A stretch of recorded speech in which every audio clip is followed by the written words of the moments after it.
Assalamualaikum warahmatullahi wabarakatuh. Perkenalkan, nama saya Adi Sintianopi, Prodi Manajemen. Hari ini saya akan mempresentasikan mata kuliah Pasar dan Lembaga Keuangan tugas ujian akhir semester dengan tema asuransi di Indonesia. Analisis peran dan efektivitas lembaga keuangan asuransi dalam mendukung perekonomian Indonesia.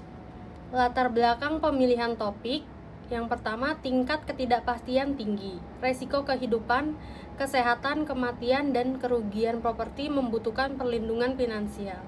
Yang kedua, peran stabilitas ekonomi.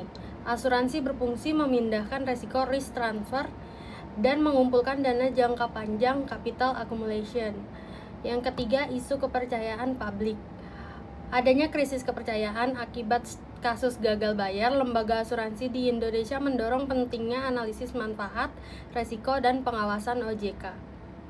Pengertian dan landasan teori asuransi. Undang-Undang Nomor 4 Tahun 2014. Perjanjian antara penanggung atau perusahaan asuransi dan tertanggung, di mana penanggung menerima premi untuk memberikan penggantian atas kerugian atau kematian.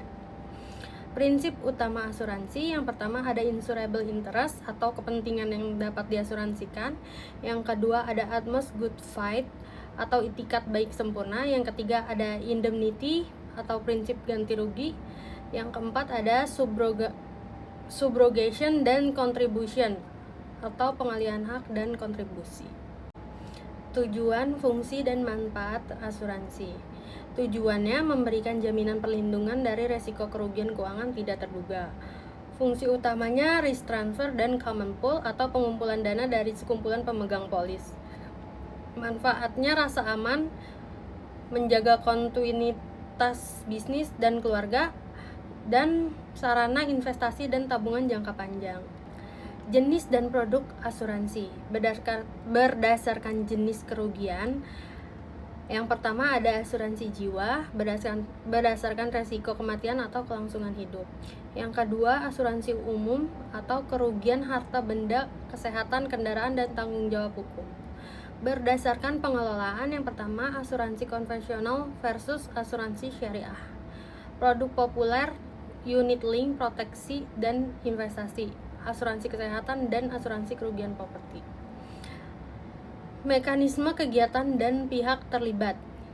Pihak-pihak yang terlibat: tertanggung atau pemegang polis, penanggung atau perusahaan asuransi, agen atau pialang asuransi, dan penilai kerugian atau adjuster. Mekanisme operasional: yang pertama pengajuan underwriting dan penilaian resiko. Yang kedua pembayaran premi rutin. Yang ketiga pengajuan klaim saat terjadi risk event. Yang keempat verifikasi dan pembayaran klaim. Profil lembaga yang dipilih: PT Asuransi Jiwa Manulife Indonesia. Tentang perusahaan: beroperasi di Indonesia sejak 1985, melayani jutaan nasabah dengan kinerja keuangan yang solid. Produk utama yang ada Manulife Essential Assurance atau asuransi jiwa. Yang kedua Mi Ultimate Health Care atau asuransi kesehatan. Kinerja dan keunggulan: tingkat kecukupan modal, risk based capital, jauh di atas ambang batas minimal OJK atau 120%, menunjukkan kesehatan keuangan yang kokoh. Kasus fenomenal aktual: gagal bayar dan isu mis-selling. Kasus aktual: krisis gagal bayar klaim produk jiwa investasi asuransi di Indonesia, studi kasus Jiwasraya atau Kresna Life, serta isu mis-selling produk unit link. Penyebab utama: yang pertama, mismanagement aset atau investasi pada saham beresiko tinggi. Dua, kurangnya transparansi informasi produk unit link oleh agen kepada calon nasabah. Dampaknya penurunan tingkat kepercayaan masyarakat terhadap industri asuransi. Analisis manfaat dan risiko industri asuransi. Manfaat ekonomi dan sosial: yang pertama menyerap dana publik untuk investasi pembangunan infrastruktur atau SBN. Yang kedua mencegah kemiskinan mendadak akibat musibah keluarga. Resiko utama manipulasi data klaim oleh nasabah. Yang kedua fluktualisasi nilai portofolio investasi perusahaan. Yang ketiga resiko likuiditas atau ketidakmampuan membayar klaim jatuh tempo. Selanjutnya, analisis permasalahan utama. Yang pertama, rendahnya literasi asuransi, yaitu indeks literasi perasuransian di Indonesia masih jauh di bawah literasi perbankan. Yang kedua, praktik agent tidak beretika atau mis-selling, yaitu janji manis imbal balik investasi tanpa menjelaskan risiko unit link. Yang ketiga, keterlambatan pencairan klaim atau sengketa klausul polis yang sering memberatkan nasabah. Peran Otoritas Jasa Keuangan atau OJK. Pengawasan dan regulasi. Penerapan COJK nomor 5 SOJK titik 05 2022 tentang produk asuransi yang dikaitkan dengan investasi PAYD atau unit link untuk memperketat transparansi. Yang kedua, penguat modal, yaitu menetapkan batas minimal risk based capital 120%.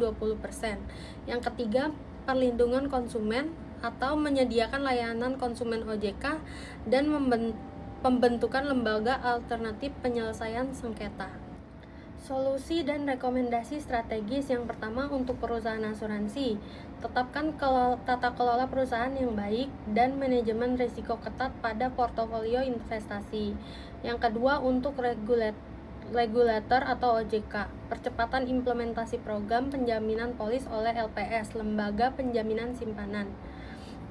Yang ketiga, untuk masyarakat atau nasabah, tingkatkan sikap paham polis sebelum membeli atau baca klausul pengecualian dan resiko. Kesimpulan dari asuransi di Indonesia, yaitu industri asuransi memegang peran vital sebagai pilar pelindungan finansial masyarakat dan pengumpul dana pembangunan nasional. Efektivitas lembaga asuransi sangat bergantung pada integritas tata kelola investasi, transparansi penjualan produk, dan pengawasan OJK yang responsif. Penegakan regulasi dan edukasi masif adalah kunci pemulihan kepercayaan publik secara berkelanjutan. Sekian presentasi dari saya. Kurang lebihnya mohon maaf. Wassalamualaikum warahmatullahi wabarakatuh.